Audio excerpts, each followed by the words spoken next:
അധ്യായം 14.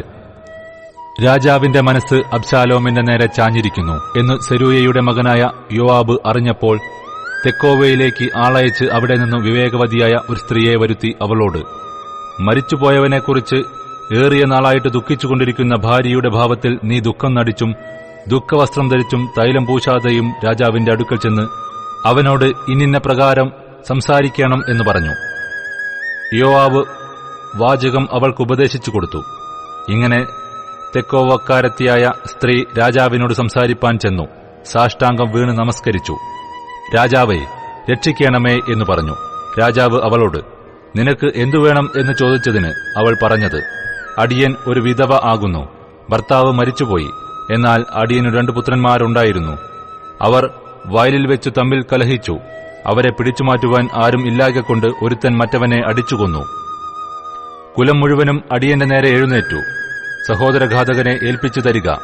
അവൻ കൊന്ന സഹോദരന്റെ ജീവന് പകരം അവനെ കൊന്ന് അങ്ങനെ അവകാശിയെയും നശിപ്പിക്കട്ടെ എന്ന് പറയുന്നു. ഇങ്ങനെ അവർ എന്റെ ഭർത്താവിന് പേരും സന്തതിയും ഭൂമിയിൽ വെച്ചേക്കാതെ എനിക്ക് ശേഷിച്ചിരിക്കുന്ന കനലും കെടുത്തുകളവാൻ ഭാവിക്കുന്നു. രാജാവ് സ്ത്രീയോട്, നിന്റെ വീട്ടിലേക്ക് പോക, ഞാൻ നിന്റെ കാര്യത്തിൽ കൽപ്പന കൊടുക്കും എന്നു പറഞ്ഞു.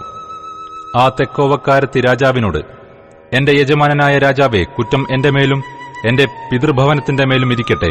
രാജാവിനും സിംഹാസനത്തിലും കുറ്റമില്ലാതെ ഇരിക്കട്ടെ എന്ന് പറഞ്ഞു.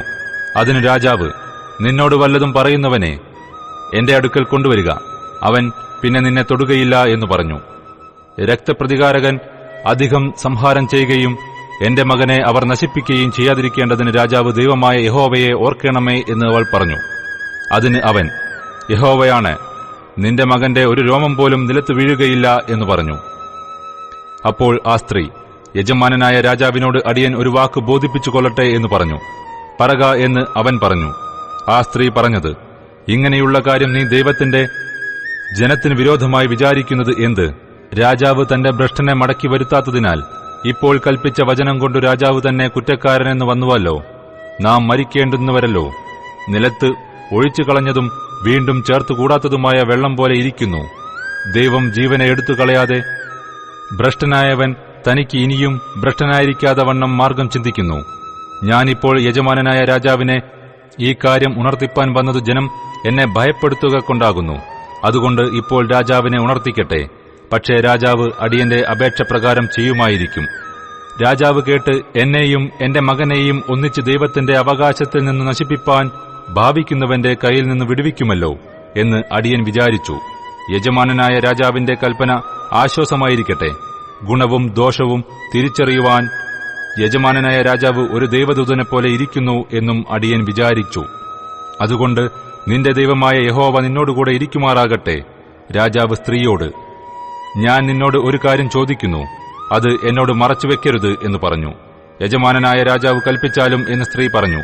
അപ്പോൾ രാജാവ്, ഇതിലൊക്കെയും യോവാബിന്റെ കൈ ഇല്ലയോ എന്ന് ചോദിച്ചതിന് സ്ത്രീ ഉത്തരം പറഞ്ഞത്, യജമാനനായ രാജാവേ, നിന്റെ ജീവനാണ്. യജമാനനായ രാജാവ് അരുളി ചെയ്താൽ വലത്തോട്ടോ ഇടത്തോട്ടോ ആർക്കും മാറിക്കൂടാ. നിന്റെ ഭൃത്യനായ യോവാബ് തന്നെ ആകുന്നു ഇത് അടിയനോട് കൽപ്പിച്ചത്. അവൻ തന്നെ ഈ വാചകമൊക്കെയും അടിയന് ഉപദേശിച്ചു തന്നത്. കാര്യത്തിന്റെ രൂപം മാറ്റേണ്ടതിന് നിന്റെ ഭൃത്യനായ യോവാബ് ഇത് ചെയ്തിരിക്കുന്നു. എന്നാൽ ഭൂമിയിലുള്ളതൊക്കെയും അറിവാൻ ഒരു ദൈവദൂതന്റെ ജ്ഞാനത്തിനൊത്തവണ്ണം എന്റെ യജമാനൻ ജ്ഞാനമുള്ളവനാകുന്നു. രാജാവ് യോവാബിനോട്, ഞാൻ ഈ കാര്യം സമ്മതിച്ചിരിക്കുന്നു. അതുകൊണ്ട് നീ ചെന്ന് അബ്ശാലോം കുമാരനെ കൊണ്ടുവരിക എന്ന് കൽപ്പിച്ചു. യോവാബ് സാഷ്ടാംഗം വീണ് നമസ്കരിച്ചു രാജാവിനെ അഭിനന്ദിച്ചു. യജമാനനായ രാജാവേ, അടിയന്റെ വാക്കുപോലെ രാജാവ് ചെയ്തതുകൊണ്ട് അടിയന് തിരുമുമ്പിൽ കൃപ ലഭിച്ചു എന്ന് അടിയൻ ഇന്നറിയുന്നു എന്നു യോവാബ് പറഞ്ഞു. ഇങ്ങനെ യോവാബ് പുറപ്പെട്ടു ഗശൂരിൽ ചെന്ന് അബ്ശാലോമിനെ യെരൂശലേമിലേക്ക് കൂട്ടിക്കൊണ്ടുവന്നു. എന്നാൽ രാജാവ്, അവൻ തന്റെ വീട്ടിലേക്ക് പോകട്ടെ, എന്റെ മുഖം അവൻ കാണരുത് എന്ന് കൽപ്പിച്ചു. അങ്ങനെ അബ്ശാലോം തന്റെ വീട്ടിൽ പോയി രാജാവിന്റെ മുഖം കണ്ടതുമില്ല. എന്നാൽ എല്ലാ ഇസ്രായേലിലും സൗന്ദര്യം കൊണ്ട് അബ്ശാലോമിനോളം ശ്ലാഘ്യനായ ഒരുത്തനും ഉണ്ടായിരുന്നില്ല. അടിതൊട്ട് മുടിവരെ അവന് ഒരു ഊനവും ഇല്ലായിരുന്നു. അവൻ തന്റെ തലമുടി ആണ്ടുതോറും കത്രിപ്പിച്ചു കളയും.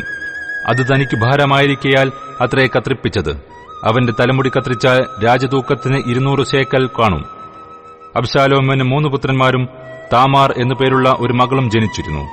അവൾ സൗന്ദര്യമുള്ള സ്ത്രീയായിരുന്നു. രാജാവിന്റെ മുഖം കാണാതെ അബ്ശാലോം 2 സംവത്സരം മുഴുവനും യെരൂശലേമിൽ പാർത്തു. ആകയാൽ അബ്ശാലോം യോവാബിനെ രാജാവിന്റെ അടുക്കൽ അയക്കേണ്ടതിന് അവനെ വിളിപ്പാൻ ആളയച്ചു. എന്നാൽ അവൻ അവന്റെ അടുക്കൽ ചെന്നില്ല. 2ാമത് പറഞ്ഞയച്ചിട്ടും അവൻ ചെന്നില്ല. അതുകൊണ്ട് അവൻ തന്റെ ഭൃത്യന്മാരോട്, എന്റെ നിലത്തിനരികെ യോവാബിന് ഒരു നിലമുണ്ടല്ലോ, അതിൽ യവം വിളഞ്ഞുകിടക്കുന്നു, നിങ്ങൾ ചെന്ന് അത് തീവച്ച് ചുട്ടുകളവിൻ എന്ന് പറഞ്ഞു. അങ്ങനെ അബ്ശാലോമിന്റെ ഭൃത്യന്മാർ ആ കൃഷി ചുട്ടുകളഞ്ഞു.